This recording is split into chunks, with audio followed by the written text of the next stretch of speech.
ramba kandi ugire amahoro wo kurikiranye Lioness 250. Urabona ko nanone nongeye nagarutse muri aka kanya, ngarutse kukwifuriza Noheli nziza ndetse no gukomeza kugira ibihe byiza. Tugarutse muri wa mwanya wacu wo kwibukiranya nkuko bisanzwe ibikorwa byacu bya buri munsi dukwiriye gukosora n'ibyo dukwiriye kunonotsora mu rwego rwo kugira ngo ubuzima bwacu dukomeze kubutwara neza. Niba utarakora subscribe nakwinginga rwose nkubwira nti yikore vuba n'umwaka utararangira kugira ngo ibyo tuzajya twibukiranya bijye bikugereraho ku gihe kandi nawe ugire uruhare mu kwibukiranya kwacu. Yes, uyu munsi rero ndongeye ndagarutse kandi nongeye gushimira abantu babaje gukora subscribe, abaca mu gikari bakaduha ibitekerezo, bakaduha n'inyunganizi kubyo tugenda twibukiranya, bose turabashimiye. Uyu munsi nje kukubwira ikintu cyiza, nje kukubwira ikintu cyitwa impano wagakwiriye gutanga ku bantu bawe.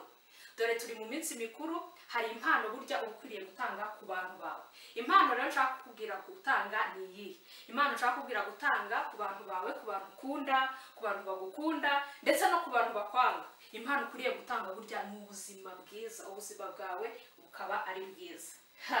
Yes, ubuzima bwiza ni impano nziza ukwiriye guha abantu ukunda, kuko iyo ubahaye ubuzima bwiza, iyo babona ufite ubuzima bwiza barabyishimira nabo bagakomeza kugukunda. Kandi iyo ufite ubuzima bwiza nawe urabutanga ubuha abandi kandi ugomba guha ubuzima bwiza ni babandi bakwanga. Babandi bakwanga iyo babona ufite ubuzima bwiza uba wabatsinze, biba byarangiye kuko nta kindi uba usigaje. Iyo ugize ubuzima bubi baragufatira, ariko iyo ufite ubuzima bwiza biba byarangiye. Niyo mpamvu rero uyu munsi nongeye kukwibutsa, sigasira ubuzima bwawe, ubutware neza, ukora igishoboka cyose gituma buba bwiza, cyane cyane mu rwego rwo kwirinda iki cyorezo cyaduteye. Murabona ko tugiye turimo turya iminsi mikuru turi mu rugo, kandi ntabwo byari bikwiriye.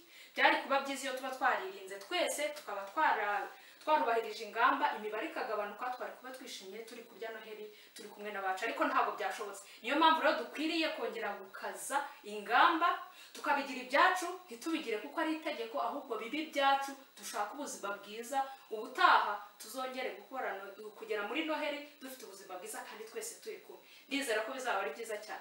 Iyo niyo mpano nari mbazaniye uyu munsi, ni ugutanga ubuzima bwiza ku bantu bawe, ku bantu bagukunda, ku bantu ukunda ndetse no ku bantu bakwanga. Wakoze cyane rero, icyo nagusaba ni ugutanga ibitekerezo byawe, kuduha inyunganizi ndetse no gusangiza abandi iyi video kugira ngo twese turusheho kugira ubuzima bwiza. Urakoze kumpa umusanzu wawe, komeza ugire ibihe byiza, uryoherwe na Noheli kandi ndizera ko tuzayivamo amahoro twese dufite ubuzima bwiza. Ciao, bye, nawe ubutaha. Jesus Christ was born on Christmas Day.